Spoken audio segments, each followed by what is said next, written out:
சொல்ல வேண்டும், பூர்த்தியே சொல்ல வேண்டும். சில பாரங்கள், சில கஷ்டங்கள், சில வேதனைகள் இருப்பினும் கூட கர்த்தருடைய வார்த்தை பேசும்போது, அவருக்கு முன்பாக நான் இன்னும் பேசும்போது உண்மையாக இருக்க வேண்டும் என்று வேதம் சொல்கிறேன். சின்ன பசங்க சின்ன கேள்வி தான். போன கூட நான் செய்தி கொடுத்தேன். எந்த தலைப்பில் கொடுத்தேன்? தலைப்பு கூட வேணாம். யாரை பற்றி கொடுத்தேன்? தலைப்புல மேக்ஸிமம் எப்பவுமே சொல்றது கிடையாது. நான் யாரை பற்றி கொடுத்தேன்? சொல்லு. அனந்த 2 பேருக்கு கொடுத்தேன். ஆமா, யாரை பற்றி கொடுத்தேன்? ஏசா யாக்கோபு அப்படியே இல்லை யோசிப்பா யாக்கோபு. ஓகேங்களா? 2 பேரை பற்றி தான் கொடுத்தேன். அவரோட அண்ணன் தம்பி 2 பேரும் எல்லாம் வாழ்ந்தாங்கன்னு சொல்லிட்டு. ஆனால் அதே கான்செப்ட் தான். நீ உலகத்தில் நம்ம மறிக்கும் பொழுது நம்ம மறிச்சிட்டாலே யாரும் சொல்லணும்னு சொல்ல முடியாது. சொல்லுங்களேன். சின்ன பசங்க நிறைய யூடியூப் பார்க்குறீங்க, நல்லா கவனிக்கணும். யாரும் பேசுறாங்க. கரெக்டாக எனக்கு கொடுத்த 1/2 மணி நேரம் முடிச்சுருவாங்க. எனக்கு கொடுத்த டைம் வந்து 8:45 9:00 முடிச்சுருவாங்க. 1 மணி நேரம் எடுத்துக்க மாட்டேன். இப்போ நான் செத்து போய்க்குன்னு வச்சுங்களேன், யாருக்கு சொந்தம்? ஏசா பார்க்கணும் அப்படின்னு சொல்கிறாங்க அன்னைக்கு. ஆனால் 2 விதமாக பிரிக்கிறோம் நம்ம. ஒன்று என்னது மாம்சீகம், 2 ஆத்மா. அப்போ அந்த ஆத்மா மாம்சீகம். அப்போ மாம்சீகம் யாரும் சொந்தமானது? பிசாசு சொல்லாத சேர்த்து அவனுக்கு கிடையாது, அவனுக்கு அனுமதி கிடையாது. நான் செத்து போயிட்டா யாரும் சொல்லுவீங்களா? மண்ணுக்கு சொந்தம். அது ஒரு அண்ணன் சொந்தம் கிடையாது. மண்ணு தான் சாப்பிடுது. அது ஒரு சாப்பிட்டு செத்து போகுது. ஆனால் என்னை பெற்றெடுத்த 10 மாதத்தை ஒரு தாய் இருக்கா பார்த்தீங்களா? ஏதும் சொல்லல, ஒரு கருத்து கணிப்பு சொல்லப்படுகிறது. அந்த மகனுக்கு தான் சொந்தம் என்று ஒரு கருத்து பைபிள் சொல்லலாம். அந்த கருத்து கணிப்புல சொல்லப்படுகிறது. என்னை பெற்றெடுக்கிற 10 மாதம் என் தாயின் வீட்டில் உள்ள பார்த்தீங்களா, 10 மாசம் வரைக்கும் அந்த மகளுக்கு தான் சொந்தம் என்று சொல்லப்படுகிறது. ஆனா ஆத்மா என்ன பண்ணுது? யாரு சொந்தம்? தேவனுக்கு சொந்தம் என்று சொல்லப்படுகிறது. அப்ப இந்த உலகத்துல, இந்த புனிதமான உலகத்துல, இந்த பாவமற்ற உலகத்துல தேவன் படைத்தது எல்லாமே இருக்கப்படுது. ஆனா என்னுடைய செத்து போனா யாருக்கு சொந்தம் என்று சொல்லப்படுறது? என்னுடைய பெற்றெடுத்த தாய்க்கு சொல்லப்படுறது. இப்போதான் ஒவ்வொரு பிள்ளைகளுக்கும் அதே சொந்தம் என்று சொல்லப்படுது. ஆனா அந்த ஆத்மாவை ஏன் நாம் வீணாக்க வேண்டும் என்று சொல்லி யோசிக்க வேண்டும்.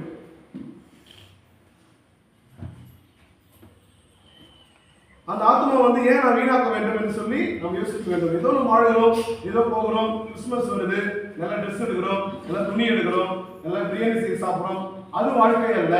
அந்த ஆத்மாவை ஏன் நான் சாகடிக்க வேண்டும்? நான் உண்மையை சாகடிக்கணா, அந்த உண்மையை வாழனா என்று சொல்லி இன்னொரு காரியம் சொல்றேன். நான் அதே நாளை செத்து போயிட்டு வச்சுக்கலாம், அதனால செத்து போயிட்டா செத்து சொல்லலாம். அதெல்லாம் பேசலாம். உலகத்தில் வந்து நாடகம் இன்னைக்கு ஒரு டிராமா வேஷம். இன்னைக்கு எல்லா உலகத்தில் வாழ்ந்து கொண்டிருக்கோம். ஏதோ வாழ்கிறவங்க எல்லாமே ஒரு வேஷமான ஒரு உலகத்தில் வாழ்ந்து கொண்டிருக்கிறோம். ஆனால் செத்து போயிட்டு வச்சுங்களேன், முதல்ல என்ன பண்ணுவாங்க? என்னுடைய துணியெல்லாம் என்ன பண்ணுவாங்க? வெளியே எடுத்து போட்டுருவாங்க. என்னுடைய துணி, என்னுடைய பெட்ஷீட்டு, என்னுடைய போர்வை எல்லாமே என்ன பண்ணாங்க? எடுத்து கலக்கி போடுவாங்க. 1. 2வது என்ன பண்ணுவாங்க சொல்லுங்களேன்? இதே சொல்லலாம். இது உலகத்தில் நடக்க சொல்லலாம். இது நான் சொல்லல. 2வது என்ன பண்ணுவாங்க? என் சொத்துக்கு பார்த்தீங்களா, சொத்துக்கு என்ன பண்ணுவாங்க? சொல்லுங்களேன். இதெல்லாம் ஈஸி, சிம்பிள். முன்னாடி தான் சும்மா ஜாலியாக பேசுறதெல்லாம். என் சொத்து ஃபஸ்ட் இது தானே.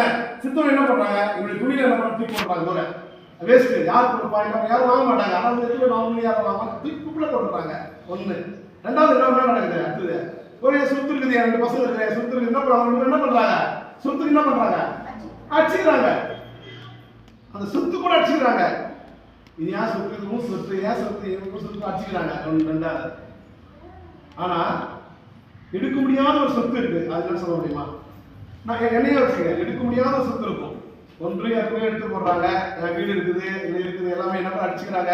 இது இருக்குடா அடிச்சுக்கல, இது எனக்கு, இது உனக்கு பிரிச்சுக்கிறாங்க. இப்படிதான் சொல்றது. இதான் இருக்குது. 3வது ஒன்று எடுக்க முடியாத ஒரு சொத்து இருக்குது. ஒரு வேலை நான் கெட்டவனா வச்சுக்கிறேன்.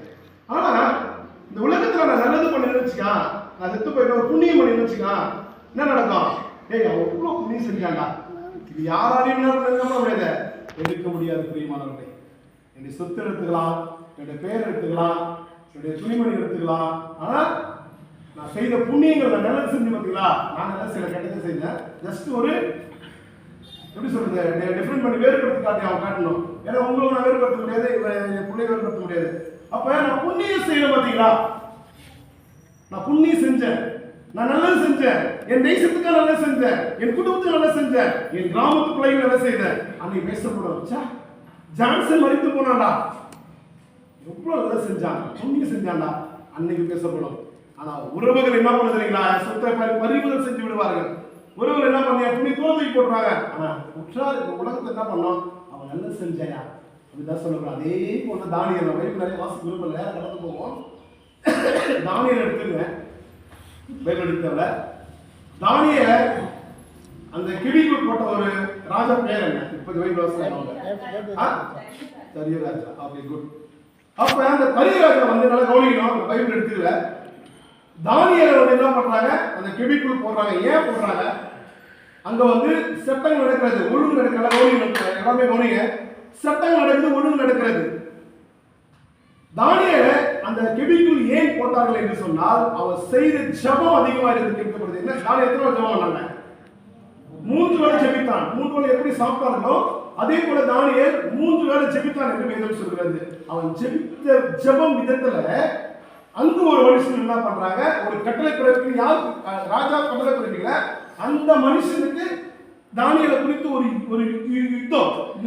ஏன் ஜெபம் பண்றான், எப்படியாவது கண்டிப்பா என்ன பண்ணுவான், இப்படியாவது ஒரு கோரிக்கை வச்சா நம்ம என்ன பண்ண முடியும், கண்டிப்பா சிறையில போட முடியும், இல்ல கெபிக்குள் அடைக்க முடியும் சொல்லி நான் நினைச்சிருக்கோம். ஒரு வேலை இப்பதான் சொல்றான், எடுத்து தானியேல் எடுத்து வச்சுக்கங்க, நல்லது.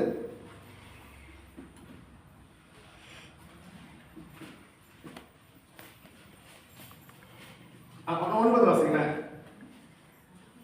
தானியேல் 6:9.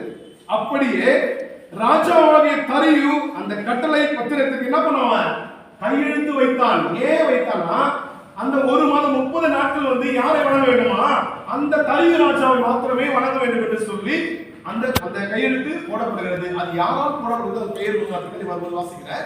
அந்த மனுஷன் என்ன பண்றான், சொல்றான் போயிட்டு, இந்த பத்திரத்தில் என்ன பண்ண வேண்டும், கையெழுத்திட வேண்டும். ஏன்னா 30 நாட்கள் தேவனை பற்றி அறியக்கூடாது, தேவனுடைய கட்டளையில் இருக்கக்கூடாது, செபிக்க கூடாது, வேதம் வாசிக்க கூடாது, யாரை வணங்க வேண்டுமா, தரியு ராஜாவை வணங்க வேண்டும் என்று சொல்லி ஒரு மனிதன் சொல்லப்படுகிறான். அதுக்கு அவர் என்ன பண்ணாரு, கீழ்ப்படிந்து கட்டளை போடாரு. ஆனா தானியேல் பாருங்க, இந்த கட்டளை போட்டாங்க. கட்டளை போட்ட பிறகு அவன் என்ன செய்யறான், அதுக்கு வாசிங்க.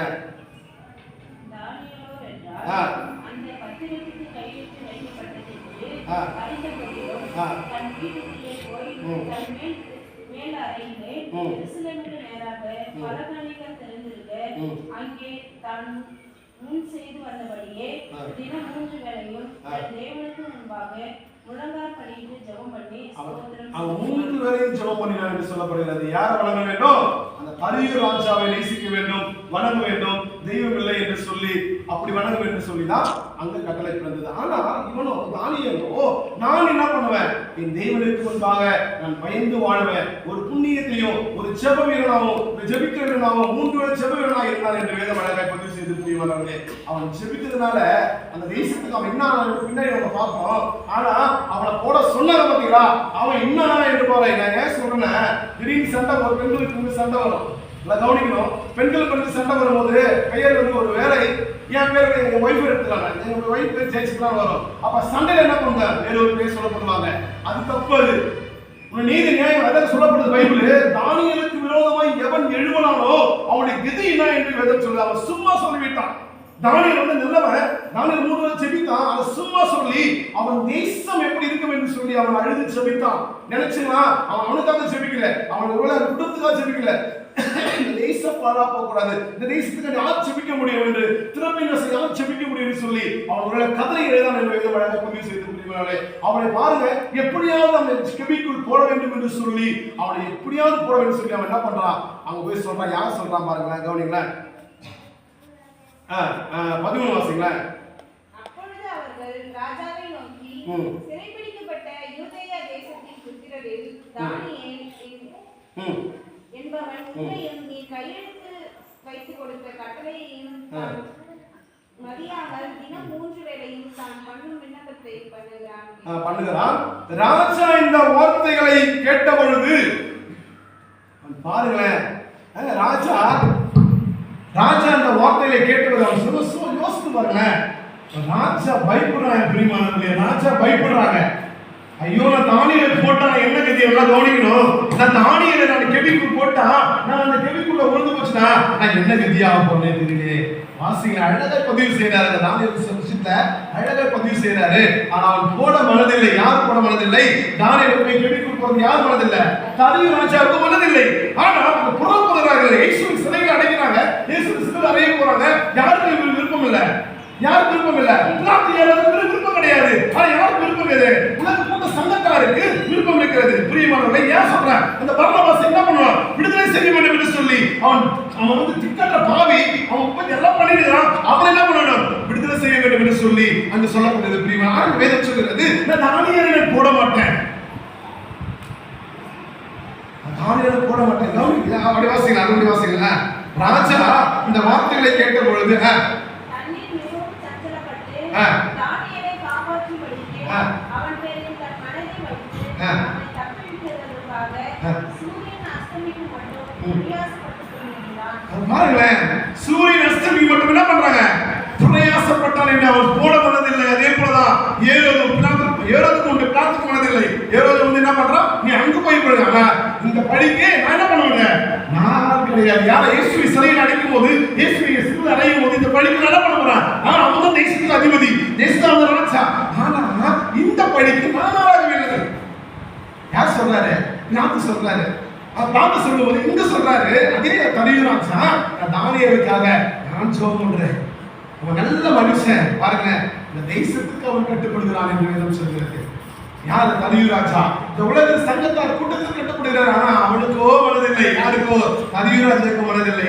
தானியேல் நல்ல பிள்ளை, அவன் 3 நாள் ஜெபித்தான், இந்த தேசத்துக்காக ஜெபித்தான், எனக்காக ஜெபித்தான் என்று அழகாய் பதிவு செய்து பிரியமானவர்களே, பாருங்க, அவன் தேசத்து உலகத்து சங்கத்தால் கட்டுப்பட்டான். இல்லைன்னு கட்டணும் அவசியம் இல்லை. உனக்கு என்ன இருக்கிறதோ, உனக்கு எங்க நோக்கம் இருக்கிறதோ, நம்ம எங்கெங்கேயே போறோம், எங்கெங்கேயோ ஜெபம் பண்றோம், எங்கெங்கேயே போறோம். நான் தப்பு சொல்லவில்லை, எல்லாரும் போங்க, எல்லாரும் போங்க, அங்க போங்க, இங்க போங்க, எல்லாரும் வரி, எந்த பிரச்சனை கிடையாது. நீ எப்படி இருக்கிறாய்? உன் உள்ளம் எப்படி இருக்கிறது? உன் சபை மக்கள் எப்படி இருக்கிறார்கள்?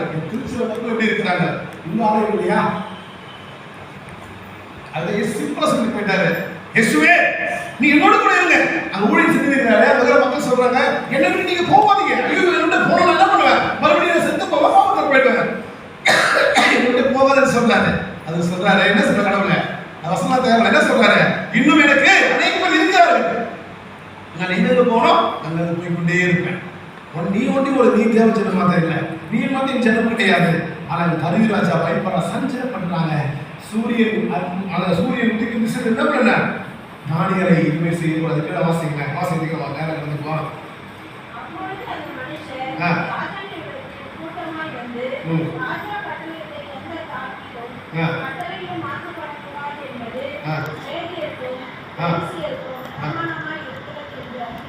அந்த தேசத்துக்கு பிரமாணமா இருக்கிறது என்று சொல்லி அவன் கட்டளை போட்டான் என்று வேதம் சொல்லுகிறது. பிரியமானவர்களே, அது வாசிப்பதுக்கு அப்புறம் அந்த மனுஷன் சொல்றான், இல்லை தானியேலை நீ போட்டே ஆக வேண்டும் சிங்க கெவிக்குள்ள என்று சொல்லி அதை போடும்போதுதான் ஒரு கல் கெவினுடைய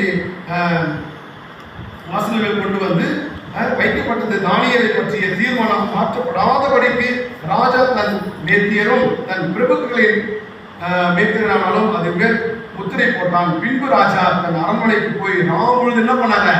போஜனம் பண்ணவே சொல்ல, போஜனம் பண்ணார் என்று சொல்லப்படல, ராம் முழுதும் போஜனம் பண்ணாமலும் கீதவாத்தியம் முதலாவது தனக்கு முன்பாக வரவிட்டாமல் இருந்தான். அவனுக்கு நித்திரை வராமல் போயிடுச்சு. யாருக்கு வராமல் போயிடுச்சா? ராஜாவுக்கு. ஐயோ, நான் நல்ல மனுஷனை பாவத்துக்குள் ஆக்கி விட்டனே, இந்த தேசத்துல நல்ல பெண்களுக்கு நான் கெட்ட பேர் வாங்கி வச்சேனே.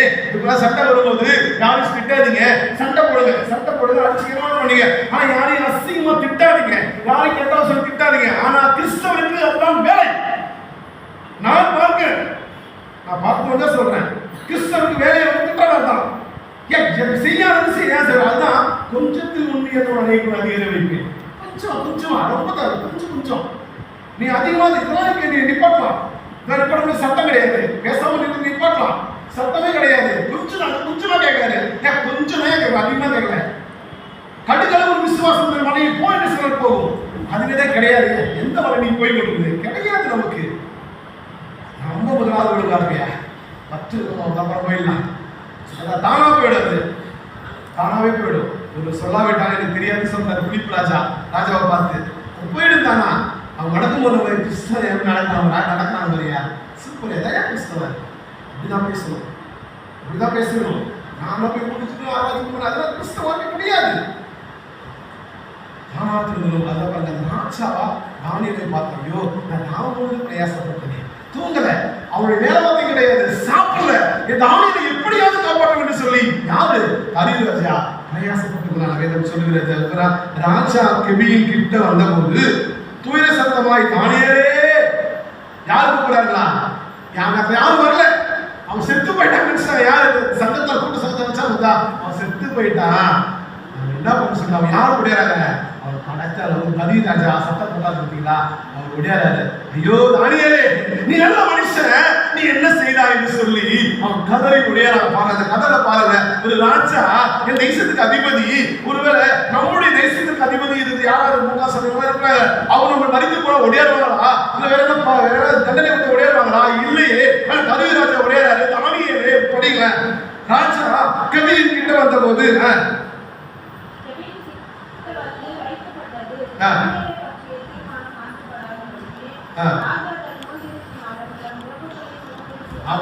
ராஜா கெபியின் கிட்ட வந்தபோது துயர சத்தமாய் தானியேலை கூப்பிட்டு தானியேலே தானியேலே ஜீவனுள்ள தேவன். அங்க பாருங்க எங்க மகிழ்ப்பாரு இயேசு கிறிஸ்து, கடவுள் எங்க மகிழ்ப்பாரு, நீ ஜீவனுள்ள தேவனுடைய தாசரே, நீ இடைவிடாமல் ஆராதிக்கிற உன் தேவன் உன்னை சிங்கங்களை தப்பிவிக்க வல்லவராய் இருந்தாரா என்று தானியேலை கேட்டார். வல்லவராய் இருந்தாரோ கேள்வி இந்த தடவை வைக்கிறார். யாரு? தானியேல் ராஜா வைக்கிறார். பயம் இருக்கு,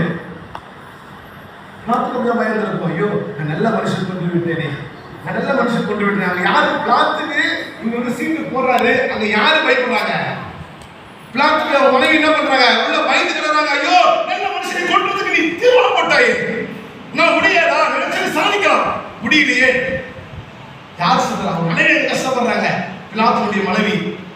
ஆனா இங்க என்ன சொல்றாரு? இதுக்கு எனக்கும் சம்பந்தம் இல்லை என்று சொல்லி தூக்கி வீசிறாரு. பிரியமானவர்களே, அதே போல தானியேல் ராஜா இதுக்கு எனக்கு சம்பந்தம் கிடையாது என்று சொல்லி அந்த தானியேலை அழகா தூக்கி எறிகிறார். ஆனா அவர் சொல்றாரு, தானியேலே நீ உண்மையுள்ள தேவனை நீ வணங்குகிற, அப்ப உன்னுடைய நேசகுமாரனை வணங்குற, நீ எப்படி இருப்பாயோ என்று சொல்லி நீ என்ன பண்ற அழகா சொல்ல என்று தானியேலை கேட்டான். அப்பொழுது தானியேல், ராஜாவே நீ என்றும் வாழ்க.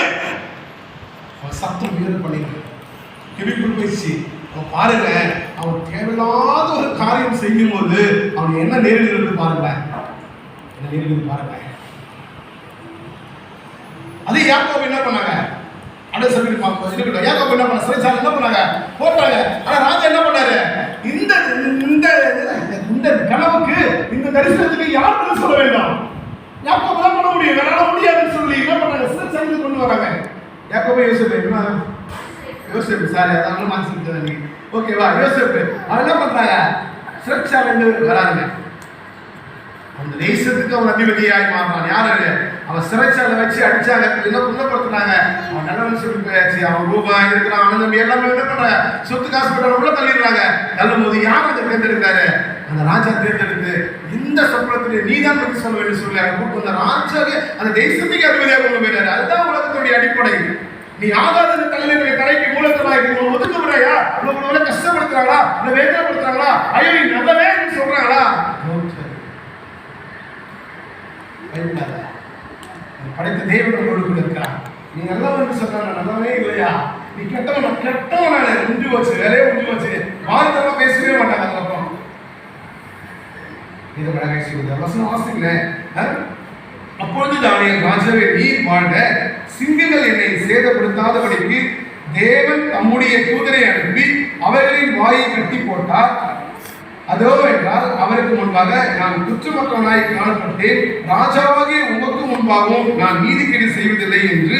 அப்பொழுது ராஜா தண்ணீர் மிகவும் சந்தோஷப்பட்டு தானியேலை கெபியிலிருந்து தூக்கிவிட சொன்னான். அப்படியே தானியேல் கெபியிலிருந்து தூக்கிவிடப்பட்டான்.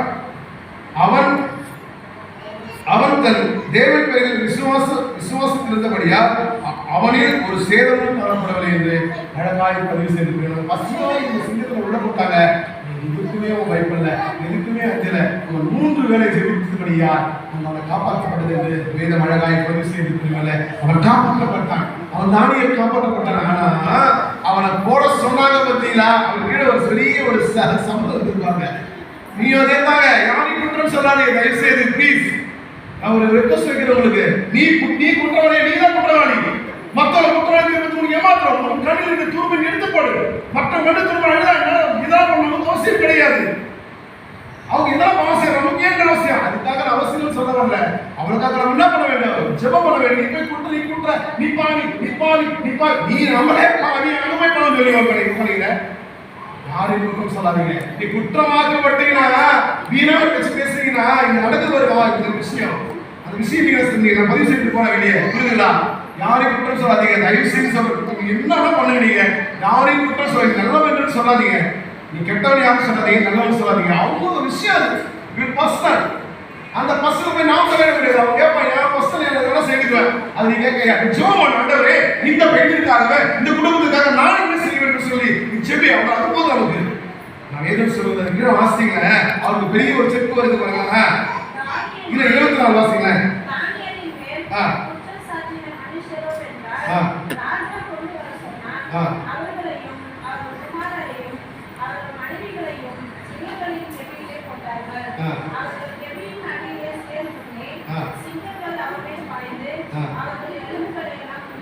அது பாருங்க, அந்த ராஜாவே அந்த தானியேலை யாரெல்லாம் போட சொன்னாங்களோ உங்க குடும்பம் எல்லாம் போயிடுச்சு. உங்க குடும்பம் எல்லாம் போயிடுச்சுங்க. அவங்க என்ன பண்ணாங்க, அவங்க உள்ள போறதுக்கு முன்னாடி என்ன பண்ணாங்க, சிங்கர் என்ன பண்ணது, எரிஞ்சு போட்டது, எலும்பே இல்லாம போயிடுச்சு. பாருங்களேன், தேவையில்லாத ஒரு காரியத்தில் வாக்கப்பட்டான். பொறாம வச்சிருக்கிற தேசம் இருக்கிறது, அது உனக்கு இருக்குமா, எனக்கு இருக்கக்கூடாதுங்க, உனக்கு இருக்கக்கூடாதுங்க.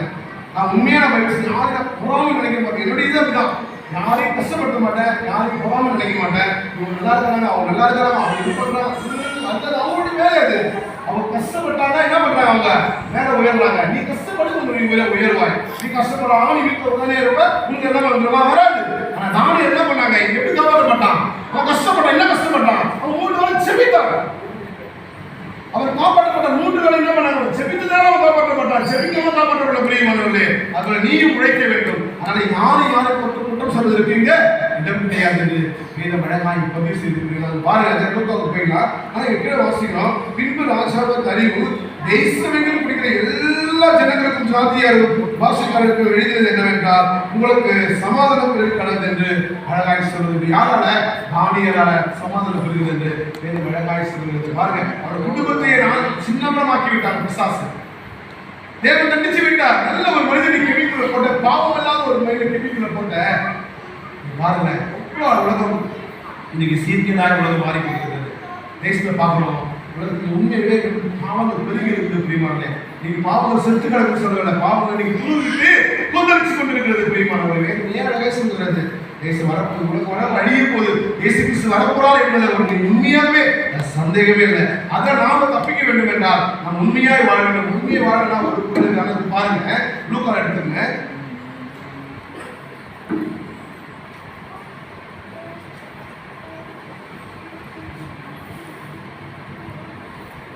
லூக்கா 2 வாசகம்.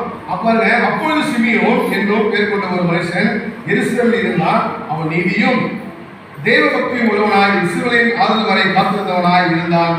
அவன் மேல் பரிசுத்த ஆவி இருந்தது. யாருக்காக இருந்தான் பாருங்க. சிமியோன் யாரு, ஒரு தேவதூதன் அல்ல. சிமியோன் யாருங்க, ஒரு தூபகாட்ட ஒரு மனுஷனா இருந்தான். இந்த பலிபீடத்துக்கு மேல தூபகாட்ட ஒரு மனுஷனா இருந்தாங்க.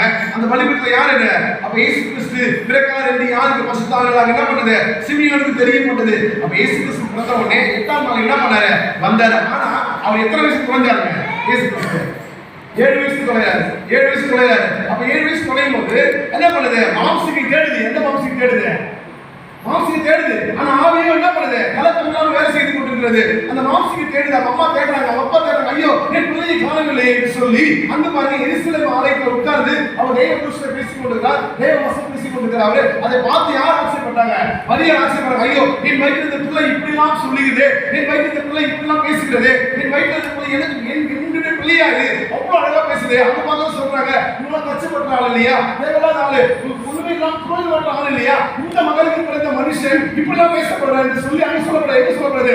எருசலேமானது என்று சொல்லப்படுகிறது. இதை விளக்காக கொண்டு செய்யுது. இதெல்லாம் பேசிட்டு போகிறது கிடையாது. நான் பேசிட்டு போயிடலாம். பாவத்துக்குள்ளாய் போகக்கூடாது, விக்கிரத்துக்குள்ளாய் போகக்கூடாது, விபச்சாரத்துக்கு போகக்கூடாது, ஆசைக்கு போகக்கூடாது. இதை விளக்காய் கொண்டு செய்யுது.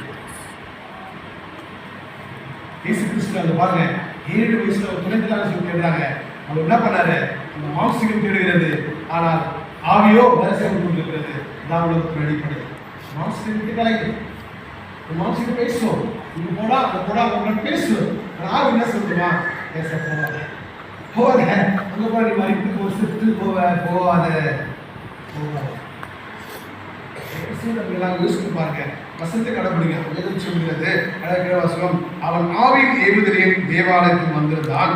இயேசு என்னும் பிள்ளைக்காக நியாயப்பிரமாண முறைப்படி செய்வதற்கு தாய் தகப்பனார் அவரை உள்ளே கொண்டு வருகையில் அவன் அவரை தன் கைகளில் ஏந்திக்கொண்டு தேவனே ஸ்தோத்திரித்த ஆண்டவரே, உமது வார்த்தையின்படி உமது அடியனை இப்பொழுது சமாதானத்தோடையே போகவே நான் போகவே மாட்டேன் சொல்லி முடிச்சாங்க. சிமியோன், நான் போக மாட்டேன், இயேசு கிறிஸ்துவை பார்க்காமல் நான் போகவே மாட்டேன் சொல்லி நிர்பந்தமாக இருந்தார் என்று வேதம் சொல்லி இயேசுவை நேசிக்கிறான். இப்படி சொல்லப்படுகிறது. இயேசு ஒரு மனுஷன் வருவாங்க, வந்த பிறகு நான் என்ன பண்ணது? அவர் ஞானஸ்நானமும் மற்ற காரியங்கள் 8ஆம் நாள் என்ன பண்ணணும்? பண்ண வேண்டும், எல்லாம் செய்ய வேண்டும் சொல்லி அவன் எதிர்பார்த்து கொண்டிருக்கிறார். யார்? சிமியோன். அவன் பாருங்க, அவன் ரட்சணத்தை கண்டு கண்டது. நம்மளா கண்டு கொண்டிருக்கிறோமா? ரட்சணத்தை கண்டு கொண்டிருக்கிறோமா? சும்மா இல்லையா அப்பா? சும்மா இல்லை. உலக பிரச்சனை கண்டு சும்மா கிடையாது. நடக்கிறோமா நடக்காதபடி நான் ஏன் வாழ வேண்டும்? நான் எதற்காய் வாழ வேண்டும்? என் ஜீவனை எதற்காய் வைத்திருக்கிறீங்க? முதலாவது அதை யோசிக்கணும். முதலாவது பாருங்க, அழகா பேசுறாரு. உங்களுடைய வார்த்தை உங்கள் அடியனை உங்கள் சமாதானத்தினை போக வேண்டும், புறச்சாதிக்கு பிரகாசிக்கிற ஒளியாகவும் உம்முடைய ஜனமாக இஸ்ரவேல் மகிமையும் தேவனுடைய சகல ஜனங்களுக்கு முன்பாக ஆயத்தப்படின உம்முடைய ரட்சணத்தை என் கண்கள் கண்டது என்றார். யாரு? சிமியோன் சொல்றாங்க. இயேசுவை பார்த்த உடனே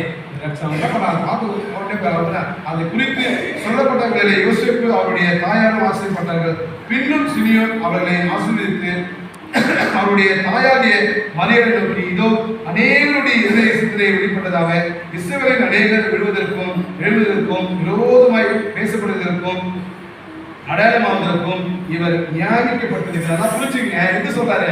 7 விஷயம் சொல்றாரு. என்ன சொல்றாரு? அழகா வாசிங்க. எங்க சொல்லிட்டாருங்க? அவர் சாக போறாரு என்று சாக போறாரு யார் சொல்றாரு? சிமியோன் சொல்றாருங்க. சிமியோன் சொல்றாரு. வாசிக்கலாம், வாசிக்கலாம். அது ஒன்றே வாசினா 36. பின்னும் சிமியோன் அவர்களை ஆசீர்வதித்து, யார? மரியாதையும் யோசேப்பையும் இயேசுவை ஆசீர்வதித்து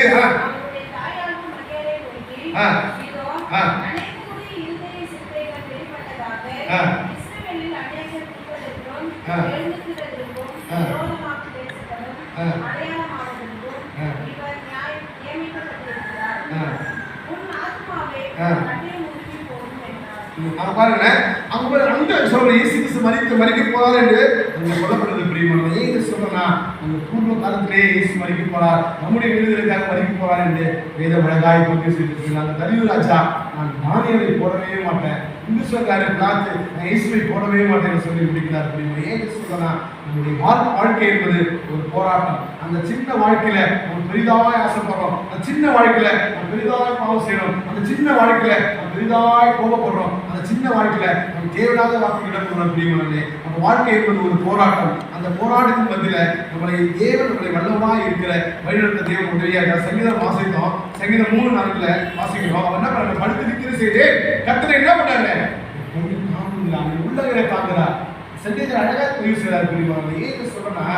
தேவனுக்கு மகிமை உண்டாவதாக என்று சொல்லி இந்த சிமியோன் என்ன பண்ணாங்க? உடைய ரட்சணத்தை கண்டது என்று சொன்னது போல அவளை பிறப்பில் செய்து நம்ம இப்படி அழிக்க வேண்டும் என்றா, ஏதோ நம்ம போறோம், ஏதோ வராம இல்ல. இன்னைக்கு எத்தனை பேர் பிறப்பில் எவ்வளவு பேர் இருக்கிறாங்க. நம்ம தேசத்தை அறியாத மக்களும் இயேசுவை அறியாத மக்களும் எத்தனை பேர் இருக்கிறாங்க. அது அவர்களால் சொல்ல வேண்டும். சொல்ல முடியாத சூழல் இருந்தாலும் கூட வேறு விதமா எப்படியாவது சொல்றதுக்கு இன்னைக்கு எல்லா மீடியா நிறைய இருக்குது. எல்லாம் நிறைய இருக்குது. யூடியூப்ல பாக்குறோம், நிறைய மொழிகள் வராங்க, நிறைய பேசுறாங்க, நிறைய பிரசங்கம் பண்றாங்க, ஜெபம் பண்றாங்க, நிறைய பண்றாங்க. அது கூட என்ன பண்ணலாம்? என்னால முடியல, நம்ம சபையில பேச முடியல, அசிங்கமா இருக்குது, பேச தைரியம் கிடையாது, முடியலையா? மீடியாவில் பேசுங்க, யூடியூப்ல இப்படி ஒரு பத்திரிகையில பேசுவாங்க, நிறைய பேர் பேசுறாங்க, நீ ஊழியத்தை அது மூலமே பரப்பலாம், நீ ஊழியத்தை அது மூலம் செய்யலாம், எல்லாமே ஊழியம் என்பது தான். ஒருவர் எத்தனை பேர் அப்படி ஊழியத்தை பார்த்துட்டு மன திரும்ப தெரியுங்களா? நீங்க யோசிக்கிற ஒரு முறையாவது நீங்க உள்ள யாருக்காவது ஒரு உபதேசம் சொன்னீங்களா? யாருக்காவது சொல்லுங்களா? அதை பிலிப்பி சொல்றாரு, ஒரு ராஜா கப்பல்ல போறாரு, போகும்போது என்ன பண்றாரு? இயேசு பத்தி பேசிட்டு வராங்க, இதெல்லாம் யாரு என்று சொன்னாங்க. அவர் சொல்றாரு, எனக்கு இயேசு பத்தி எதுவுமே தெரியாது. அவர் பிலிப்பி சொல்றாரு, ஒரு சொல்லாவிட்டால் இயேசுவை பத்தி யாருக்கும் தெரியாது. யாராவது ஊழியம் செய்யறோமா? ஏதோ வரோம் போறோம், அதுதான் வேற என்ன முடிவு. சண்டே ஆனால் சர்ச்சைக்கு வந்துடும், அவ்வளவுதான். இதுக்கப்புறம் என்ன பிரிவு போடுவாங்க, அது போடுவோம், இது போடுவோம், மறுபடியும் எல்லாமே உண்டு. டைம் டேபிள் வாழ்க்கை ஒரு டைம் டேபிள் வாழ்க்கை, ஒரு திருப்பு முனை இல்லையா நம்ம வாழ்க்கைக்கு?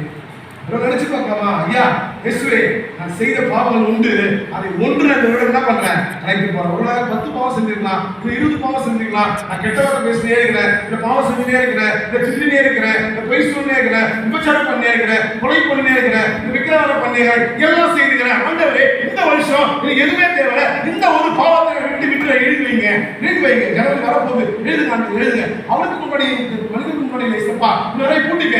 ஆண்டவரே, நான் ஒரே ஒரு பாவத்தை, நான் எவ்வளவு பாவம் செய்யறேன், அந்த ஒரு பாவத்தை முடியுமா? ஒரே ஒரு பாவத்தை எழுதி வைக்கிறேன். அந்த ஒரு பாவத்தை எழுதி வச்சுட்டு இந்த வருஷம் ஆண்டவரே, நான் சாதனத்துக்குள்ள எல்லா பாவத்தை விட்டும் பரலோக இடம்பெற சொல்லி அந்த ஒரே ஒரு பாவத்தை எழுதி வச்சுட்டு வாங்க. எல்லாம் ட்ரெஸ் போடுறோம், எல்லாமே செய்யறோம், எல்லாமே தான் பண்றோம். இல்லை, அது வாழ்க்கை. இப்படி சொல்லக்கூடாது. அதெல்லாம் செய்யணும், இதையும் கூட செய்ய வேண்டும். அந்த ஒரு பாவத்தை எழுதி வைங்க பிரியமானவர்களே. எழுதி வச்சுட்டு ஆண்டவரே, இந்த வருஷம் அந்த ஒரு பாவத்தை விட்டு விடு, கலைந்து விடுங்க. ஒரே ஒரு பாவத்தை விட்டு இந்த 9 செய்யணும், நான் மறுபடியும் செய்யறேன். அந்த ஒரு பாவத்துக்கு இப்படி ஆண்டவருக்கு மீத வேண்டும் என்று சொல்லி நீ எழுதி வைங்க. உன்னுடைய ஆயுசு முடிவு வரையும் அதை எழுதி கடைசியா எல்லா பாவத்தையும் விட்ட என்று சொல்லி வரும்போது பரலோகராயத்தை தேவன் சந்தோஷப்படுவார். உண்மையாவே அவர் சந்தோஷப்படுறதுதான் நம்ம வேலையே.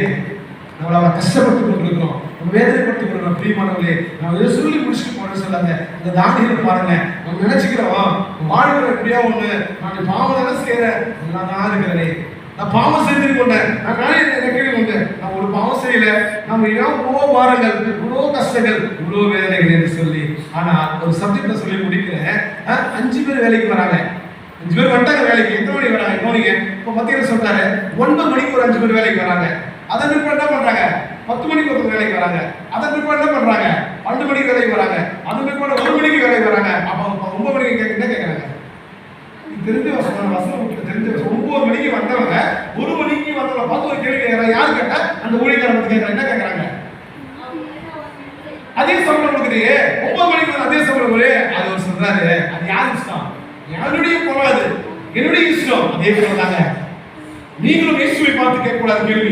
ஆண்டவரே, அவங்க பாவம் செய்யறாங்க, ஏன் இந்த நன்மையே இருக்கிறது? நிச்சயமா செய்யறாங்க, அவங்க நன்மையே இருக்கிறது. நான் நல்லது செஞ்சு கொடுக்குறேன், நான் ஆணைத்து வரேன், நான் வேண்டு வாசிக்கிறேன், நான் வசூல் பண்ணிக்கிறேன், நான் ஜெபம் பண்றேன், இந்த உதவி பெறுகிறேன், உபவாசிக்கிறேன், எல்லாம் செய்யறேன். ஆனா ஏங்களுக்கு வாருங்கள், ஏங்களுக்கு வாருங்கள், ஏங்களுக்கு வாருங்கள்.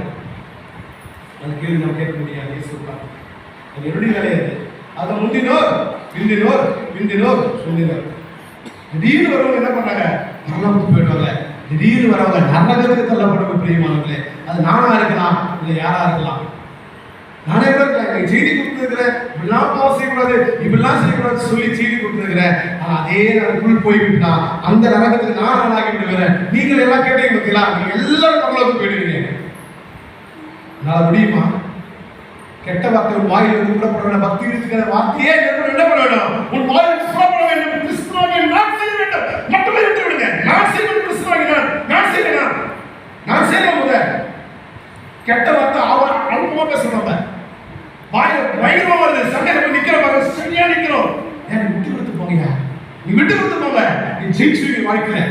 நீ விட்டு கொடுத்து போங்க, வாழ்க்கையில ஜெயிப்பீங்க. ஏதோ ஒரு கிறிஸ்தவ இல்லையே, நாம் ஏன் வாழ வேண்டும் சொல்லி ஒரு வைராக்கியமான ஒரு வாழ்க்கையை இயேசுப்பா நான் செய்த பாவங்கள் ஏராளம் சொல்லி அந்த தானியேல் 3 வேளை ஜெபித்தார் அல்லவா? அந்த 3 வேளை ஜெபித்தது போல நாமும் ஜெபிக்க கர்த்தர் நம்மை ஆசீர்வதிப்பாராக. கர்த்தர் நம்மை ஆசீர்வதிப்பாராக. ஆமென்.